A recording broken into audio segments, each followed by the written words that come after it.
بسم اللہ الرحمن الرحیم۔ سیرت مصطفیٰ صلی اللہ تعالی علیہ وسلم۔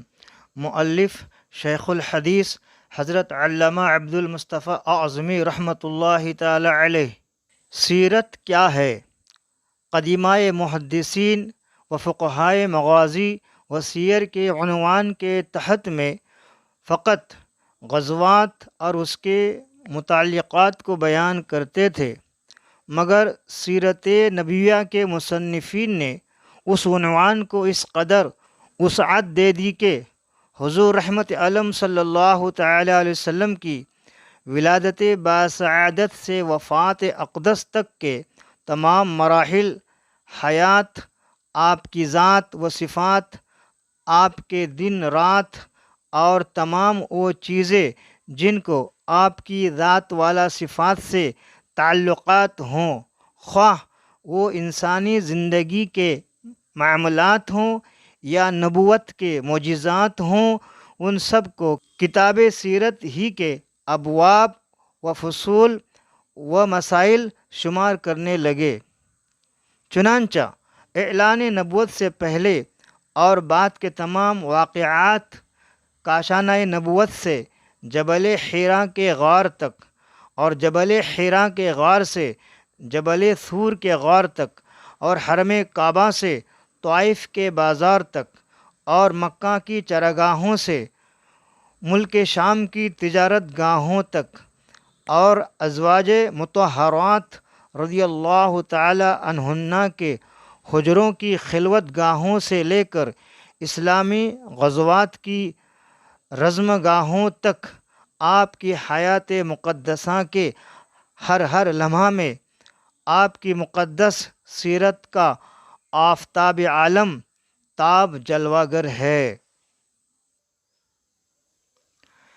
اسی طرح خلفائے راشدین ہوں یا دوسرے صحابہ کرام، ازواج مطہرات ہوں یا آپ کی اولاد عظام ہوں، ان سب کی کتاب زندگی کے اوراق پر سیرت نبوت کے نقش و نگار پھولوں کی طرح، مہکتے موتیوں کی طرح، چمکتے اور ستاروں کی طرح جگمگاتے ہیں، اور یہ تمام مضامین سیرت نبویہ کے شجرۂ خلد ہی کی شاخیں، پتیاں، پھول اور پھل ہے۔ واللہ تعالی عالم۔ ملک عرب یہ بر اعظم ایشیا کے جنوب مغرب میں واقع ہے۔ چونکہ اس ملک کے تین طرف سمندر نے اور چوتھی طرف سے دریائے فرات نے جزیرہ کی طرح گھیر رکھا ہے، اس لیے اس ملک کو جزیرۃ العرب بھی کہتے ہیں۔ اس کے شمال میں شام و عراق، مغرب میں بحر احمر، بحر قلزم جو مکہ معظمہ سے بجانب مغرب تقریباً 77 کلومیٹر کے فاصلہ پر ہے، اور جنوب میں بحر ہند اور مشرق میں خلیج عمان و خلیج فارس ہے۔ اس ملک میں قابل زراعت زمینیں کم ہے، اور اس کا کثیر حصہ پہاڑوں اور ریگستانی صحراؤں پر مشتمل ہے۔ علماء جغرافیہ نے زمینوں کی طبعی ساخت کے لحاظ سے اس ملک کو 8 حصوں میں تقسیم کیا ہے۔ نمبر 1 حجاز، نمبر 2 یمن، نمبر 3 حضر موت، number 4 Mahira, number 5 Oman, number 6 Bahrain, number 7 نجد، نمبر 8 احقاف۔ تاریخ دول العرب والاسلام، جلد نمبر 1 صفحہ 3۔ حجاز یہ ملک کے مغربی حصہ میں بحر احمر، بحر قلزم کے ساحل کے قریب واقع ہے۔ حجاز سے ملے ہوئے ساحل سمندر کو جو نشیب میں واقع ہے، تہامہ یا غور پست زمین کہتے، اور حجاز سے مشرق کی جانب جو ملک کا حصہ ہے وہ نجد بلند زمین کہلاتا ہے۔ حجاز چونکہ تہامہ اور نجد کے درمیان حاجز اور حائل ہے، اس لیے ملک کے اس حصہ کو حجاز کہنے لگے۔ دول العرب والاسلام جلد 1 صفحہ 4۔ حجاز کے مندرجہ ذیل مقامات تاریخ اسلام میں بہت زیادہ مشہور ہے۔ مکہ مکرمہ، مدینہ منورہ، بدر، احد، خیبر، فتح، حنین، طائف، تبوک، غدیر خم وغیرہ۔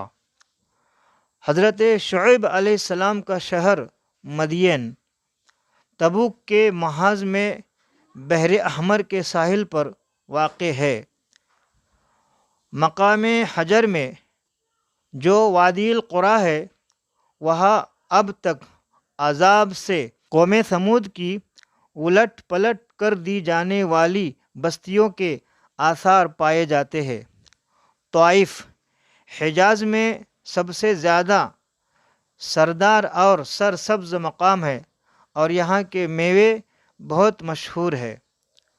مکہ مکرمہ حجاز کا یہ مشہور شہر مشرق میں جبل ابو قبیس اور مغرب میں جبل قعقاعان، دو بڑے بڑے پہاڑوں کے درمیان واقع ہے، اور اس کے چاروں طرف چھوٹی چھوٹی پہاڑیوں اور ریتیلے میدانوں کا سلسلہ دور دور تک چلا گیا ہے۔ اسی شہر میں حضور شہنشاہ کونین صلی اللہ تعالی علیہ وسلم کی ولادت باسعادت ہوئی۔ اس شہر اور اس کے اطراف میں مندرجہ ذیل مشہور مقامات واقع ہے: کعبہ معظمہ، صفا مروہ، مینا، مزدلفہ، عرفات، غار حرا، غار ثور، جبل تنعیم، جعرانہ وغیرہ۔ مکہ مکرمہ کی بندرگاہ اور ہوائی اڈہ جدہ ہے، جو تقریباً 54 کلومیٹر سے کچھ زائد کے فاصلے پر بحر قلزم کے ساحل پر واقع ہے۔ مکہ مکرمہ میں ہر سال ذو الحجہ کے مہینے میں تمام دنیا کے لاکھوں مسلمان بحری، ہوائی اور خشکی کے راستوں سے حج کے لیے آتے ہیں۔ مدینہ منورہ مکہ مکرمہ سے تقریباً 320 کلومیٹر کے فاصلہ پر مدینہ منورہ ہے، جہاں مکہ مکرمہ سے ہجرت فرما کر حضور اکرم صلی اللہ تعالی علیہ وسلم تشریف لائے اور 10 برس تک مقیم رہ کر اسلام کی تبلیغ فرماتے رہے، اور اسی شہر میں آپ کا مزار مقدس ہے، جو مسجد نبوی کے اندر گنبد خضراء کے نام سے مشہور ہے۔ مدینہ منورہ سے تقریباً 4.5 کلومیٹر جانب شمال کو احد کا پہاڑ ہے، جہاں حق و باطل کی مشہور لڑائی جنگ احد لڑی گئی۔ اسی پہاڑ کے دامن میں حضور علیہ السلام کے چچا حضرت سید الشہداء حمزہ رضی اللہ تعالی عنہ کا مزار مبارک ہے، جو جنگ احد میں شہید ہوئے۔ مدینہ منورہ سے تقریباً 5 کلومیٹر کی دوری پر مسجد قباء ہے۔ یہی وہ مقدس مقام ہے جہاں ہجرت کے بعد حضور اقدس صلی اللہ تعالی علیہ وسلم نے قیام فرمایا اور اپنے دست مبارک سے اس مسجد کو تعمیر فرمایا۔ اس کے بعد مدینہ منورہ میں تشریف لائے اور مسجد نبوی کی تعمیر فرمائی۔ مدینہ منورہ کی بندرگاہ ینبی ہے، جو مدینہ منورہ سے 117 کلومیٹر کے فاصلے پر بحر قلزم کے ساحل پر واقع ہے۔ خاتم النبیین صلی اللہ تعالی علیہ وسلم عرب میں کیوں؟ اگر ہم عرب کو کرۂ زمین کے نقشہ پر دیکھیں تو اس کے محل وقوع سے یہی معلوم ہوتا ہے کہ اللہ تعالیٰ نے ملک عرب کو ایشیا، یورپ اور افریقہ 3 بر اعظموں کے وسط میں جگہ دی ہے۔ اس سے بخوبی یہ سمجھ میں آ سکتا ہے کہ اگر تمام دنیا کی ہدایت کے واسطے ایک واحد مرکز قائم کرنے کے لیے ہم کسی جگہ کا انتخاب کرنا چاہے تو ملک عرب ہی اس کے لیے سب سے زیادہ موزوں اور مناسب مقام ہے۔ خصوصاً حضور خاتم النبیین صلی اللہ تعالی علیہ وسلم کے زمانہ پر نظر کر کے ہم کہہ سکتے ہیں کہ جب افریقہ، یورپ اور ایشیا کی تین بڑی بڑی سلطنتوں کا تعلق ملک عرب سے تھا تو ظاہر ہے کہ ملک عرب سے اٹھنے والی آواز کو ان بر اعظموں میں پہنچائے جانے کے ذرائع بخوبی موجود تھے۔ غالباً یہی وہ حکمت الہیہ ہے کہ اللہ تعالیٰ نے حضور خاتم النبیین صلی اللہ تعالی علیہ وسلم کو ملک عرب میں پیدا فرمایا اور ان کو اقوام عالم کی ہدایت کا کام سپرد فرمایا۔ واللہ تعالی اعلم۔ عرب کی سیاسی پوزیشن۔ حضور نبی آخر الزماں صلی اللہ تعالی علیہ وسلم کی ولادت مبارکہ کے وقت ملک عرب کی سیاسی حالت کا یہ حال تھا کہ جنوبی حصہ پر سلطنت حبشہ کا اور مشرقی حصہ پر سلطنت فارس کا قبضہ تھا، اور شمالی ٹکڑا سلطنت روم کی مشرقی شاخ سلطنت قسطنطنیہ کے زیر اثر تھا۔ اندرونی ملک بزعم خود ملک عرب آزاد تھا، لیکن اس پر قبضہ کرنے کے لیے ہر ایک سلطنت کوشش میں لگی ہوئی تھی، اور در حقیقت ان سلطنتوں کی باہمی رقابتوں ہی کے طفیل میں ملک عرب آزادی کی نعمت سے بہرہ تھا۔ عرب کی اخلاقی حالت۔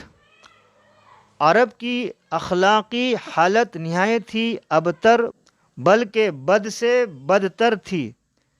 جہالت نے ان میں بت پرستی کو جنم دیا، اور بت پرستی کی لعنت نے ان کے انسانی دل و دماغ پر قابض ہو کر ان کو تو ہم پرست بنا دیا تھا۔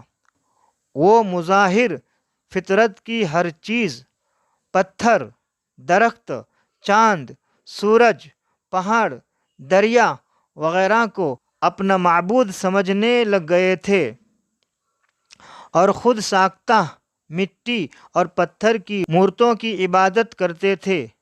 عقائد کی خرابی کے ساتھ ساتھ ان کے اعمال و افعال بے حد بگڑے ہوئے تھے۔ قتل، رہزنی، جوا، شراب نوشی، حرام کاری، عورتوں کا اغوا، لڑکیوں کو زندہ درگور کرنا، عیاشی، فحش گوئی، غرض کون سا ایسا گندہ اور گھناؤنا عمل تھا جو ان کی سرشت میں نہ رہا ہو۔ چھوٹے بڑے سب کے سب گناہوں کے پتلے اور پاپ کے پہاڑ بنے ہوئے تھے۔ حضرت ابراہیم علیہ السلام کی اولاد۔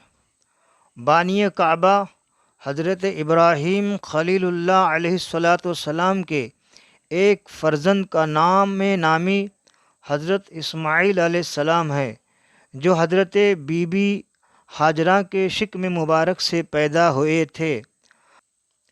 حضرت ابراہیم علیہ السلام نے ان کو اور ان کی والدہ حضرت بی بی ہاجرہ رضی اللہ تعالی عنہا کو مکہ مکرمہ میں لا کر آباد کیا اور عرب کی زمین ان کو عطا فرمائی۔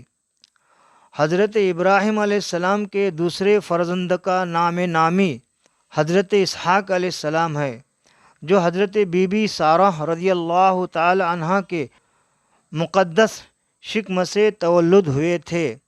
حضرت ابراہیم علیہ السلام نے ان کو ملک شام عطا فرمایا۔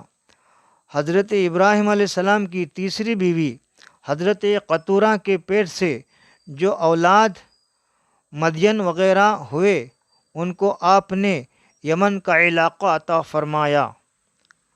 اولاد اسماعیل علیہ السلام۔ حضرت اسماعیل علیہ السلام کے 12 بیٹے ہوئے، اور ان کی اولاد میں خداوند قدوس نے اس قدر برکت عطا فرمائی کہ وہ بہت جلد تمام عرب میں پھیل گئے، یہاں تک کہ مغرب میں مصر کے قریب تک ان کی آبادیاں جا پہنچے، اور جنوب کی طرف ان کے خیمے یمن تک پہنچ گئے، اور شمال کی طرف ان کی بستیاں ملک شام سے جا ملے۔ حضرت اسماعیل علیہ السلام کے ایک فرزند جن کا نام قیدار تھا بہت ہی نامور ہوئے، اور ان کی اولاد خاص مکہ میں آباد رہی، اور یہ لوگ اپنے باپ کی طرح ہمیشہ کعبہ معظمہ کی خدمت کرتے رہے، جس کو دنیا میں توحید کی سب سے پہلی درسگاہ ہونے کا شرف حاصل ہے۔ انہی قیدار کی اولاد میں عدنان نامی نہایت اولو العزم شخص پیدا ہوئے، اور عدنان کی اولاد میں چند پشتوں کے بعد قصی بہت ہی جاہو جلال والے شخص پیدا ہوئے، جنہوں نے مکہ مکرمہ میں مشترکہ حکومت کی بنیاد پر عیسوی 440 میں ایک سلطنت قائم کی، اور ایک قومی مجلس پارلیمنٹ بنائی جو دارالندوہ کے نام سے مشہور ہے، اور اپنا ایک قومی جھنڈا بنایا جس کو لواء کہتے تھے، اور مندرجہ ذیل 4 عہدے قائم کیے جن کی ذمہ داری 4 قبیلوں کو سونپ دی۔ نمبر 1 رفادہ، نمبر 2 سقایہ، نمبر 3 حجابہ، نمبر 4 قیادہ۔ قصی کے بعد ان کے فرزند عبد مناف اپنے باپ کے جانشین ہوئے، پھر ان کے فرزند ہاشم، پھر ان کے فرزند عبد المطلب، ایک کے بعد دیگرے ایک دوسرے کے جانشین ہوتے رہے۔ انہی عبد المطلب کے فرزند حضرت عبداللہ ہے، جن کے فرزند ارجمند ہمارے حضور رحمت للعالمین صلی اللہ تعالی علیہ وسلم ہے، جن کی مقدس سیرت پاک لکھنے کا خداوند عالم نے اپنے فضل سے ہم کو شرف عطا فرمایا ہے۔ سیرت النبی پڑھنے کا طریقہ۔ اس کتاب کا مطالعہ اب اس طرح نہ کرے جس طرح عام طور پر لوگ ناولوں یا قصہ کہانیوں یا تاریخی کتابوں کو نہایت ہی لاپرواہی کے ساتھ پاکی ناپاکی کی حالت میں پڑھتے رہتے ہیں، اور نہایت ہی بے توجہی کے ساتھ پڑھ کر ادھر ادھر ڈال دیا کرتے ہیں، بلکہ آپ اس جذبہ عقیدت اور والہانہ جوش محبت کے ساتھ اس کتاب کا مطالعہ کرے اور سنے کہ اے شہنشاہ دورین، محبوب رب المشرقین والمغربین کی حیات طیبہ اور ان کی سیرت مقدسہ کا ذکر جمیل ہے، جو ہماری ایمانی عقیدتوں کا مرکز اور ہماری اسلامی زندگی کا محور ہے۔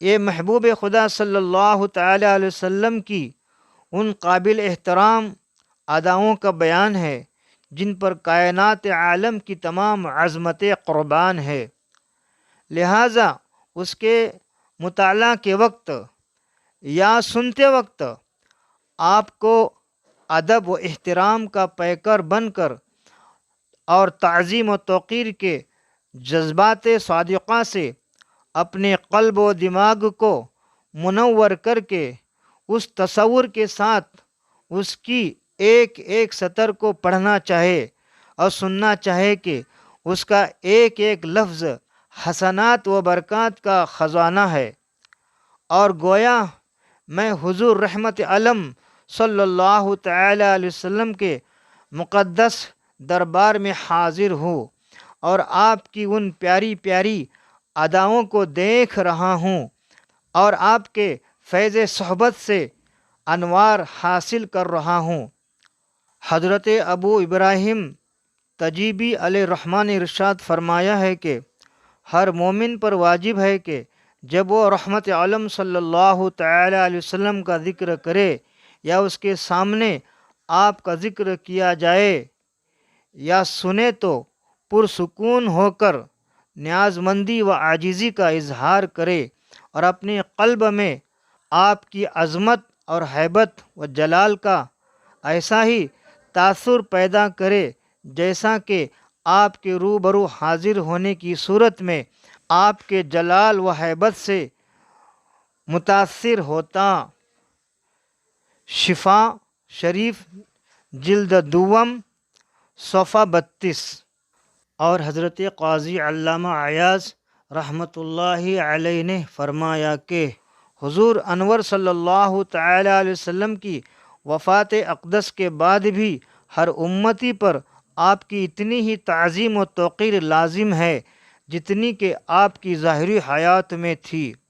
چنانچہ خلیفہ بغداد ابو جعفر منصور عباسی جب مسجد نبوی میں آ کر زور زور سے بولنے لگا تو حضرت امام مالک رحمۃ اللہ علیہ نے اس کو یہ کہہ کر ڈانٹ دیا کہ اے امیر المؤمنین، یہاں بلند آواز سے گفتگو نہ کیجیے، کیونکہ اللہ تعالیٰ قرآن میں اپنے حبیب صلی اللہ تعالی علیہ وسلم کے دربار کا یہ ادب سکھایا کہ لا ترفعوا اصواتکم فوق صوت النبی، یعنی نبی کے دربار میں اپنی آوازوں کو بلند نہ کرو۔ وَإِنْ حُرِمْتُ مَيْتًا كَحُرْمَتِ حَيَا، اور آپ صلی اللہ تعالی علیہ وسلم کی وفات اقدس کے بعد بھی ہر امت پر آپ کی اتنی ہی تعظیم واجب ہے جتنی کہ آپ کی ظاہری حیات میں تھی۔ یہ سن کر خلیفہ لرزہ بر اندام ہو کر نرم پڑ گیا۔ حوالہ شفا شریف جلد دوم صفحہ 32 و صفحہ 33۔ بہرحال سیرت مقدسہ کی کتابوں کو پڑھتے وقت اور سنتے وقت ادب و احترام لازم ہے، اور بہتر یہ ہے کہ جب پڑھنا شروع کرے تو درود شریف پڑھ کر کتاب شروع کرے، اور جب تک دل جمعی باقی رہے پڑھتے رہے، اور جب ذرا بھی مکتہٹ محسوس کرے تو پڑھنا بند کر دے۔ بے توجہی کے ساتھ ہرگز نہ پڑھے اور بے توجہی کے ساتھ ہرگز نہ سنے۔ واللہ تعالی هو الموفق والمعین وصلی اللہ تعالی علیہ وعلی آلہ وصحبہ اجمعین۔